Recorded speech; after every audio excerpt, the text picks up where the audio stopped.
और कहने लगा फिर शैतान कि कसम है मुझे ए अल्लाह आपकी ज़ात की, कसम है ए अल्लाह मुझे आपकी ज़ात की, मैं इस इंसान को धोखा देता रहूँगा यहाँ तक कि इसकी जान निकल जाए।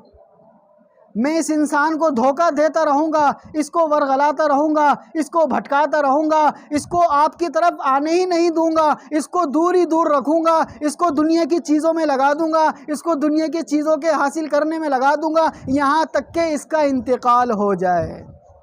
तो अल्लाह पाक ने जवाब में भी कहा कि कसम है मुझे मेरी ज़ात की, कसम है मुझे मेरी ज़ात की, जब तक ये मेरा बंदा मुझसे इस्तग़फ़ार करता रहेगा मैं इसके गुनाहों को माफ़ करता रहूँगा।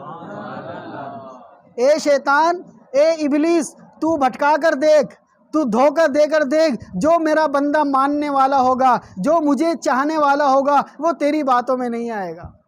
वो तेरे बहकावे में नहीं आएगा।